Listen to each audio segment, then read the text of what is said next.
ដឹងក្រំគ្រាកាជាធ្វើបាបគ្រួសារបំផ្លាញម៉ែឪបំផ្លាញមនុស្សក្បែរកាយាដល់ឈឺទៅទឹកនេត្រា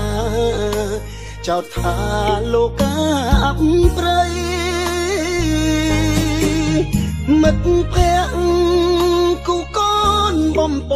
ន់ទុកសោកផ្លូវត្រូវមើលឃើញស្មោកគ្រោកដៃលូស្រវាផ្លូវខុងលុយឲ្យទៅរៀនខ្ញុំបែកកិច្ចសាលាសងឥឡូវភ្ញាក់ខ្លួនហួអងជាប់កងខ្នោះគ្នាទុកខាទឹកភ្នែកក្មេងពីលជាងឌៀលលោកាយកពុកម៉ែខ្ញុំទៅណានេត្រា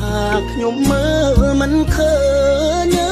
អើយសល់ត្រឹមរូបថតប្រឡាក់រួមដោយផ្សែងភ្លើងហេតុអ្វីស្ងាត់ម្លេះផ្ទះយើងពេលឃើញកូនស្លុតចិនដាលាហើយគ្រឿងញៀនបំពេញជីវិតលាពីក្មេងពីលឧក្រិដ្ឋផ្ដាំមិត្តជួយពិចារណាកុំឲ្យដូចខ្ញុំត្រូវរងសង្គម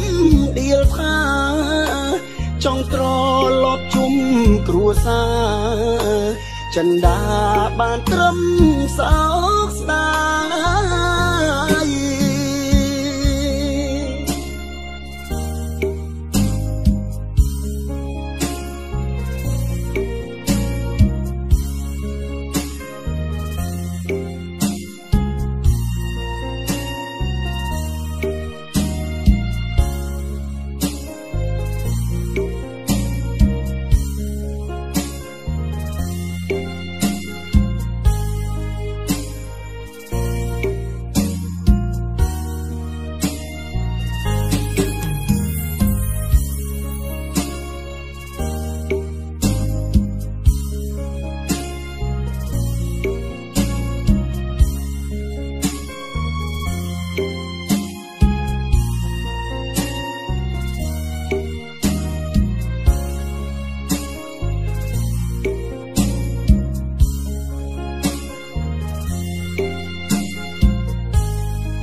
ទឹកភ្នែ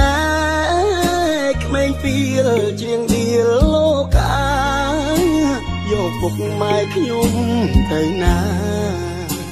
នេត្រាខ្ញុំមើលមិនឃើញអើយសល់ត្រឹមរូបថ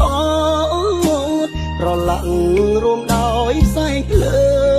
ងហេតុអ្វីស្ងាត់ម្លេះផ្ទះយើងពេលឃើញកូនស្លុតចិនដាលាហើយគ្រឿងញៀនបំពេញជីវិតលាពីក្មេងពីលឧក្រិដ្ឋផ្ដាំមិត្តជួយពិចារណាកុំឲ្យដូចខ្ញុំត្រូវរងសង្គមដៀលថាចង់ត្រឡប់ជុំគ្រួសារចិនដាបានត្រឹមសោកស្ដាយ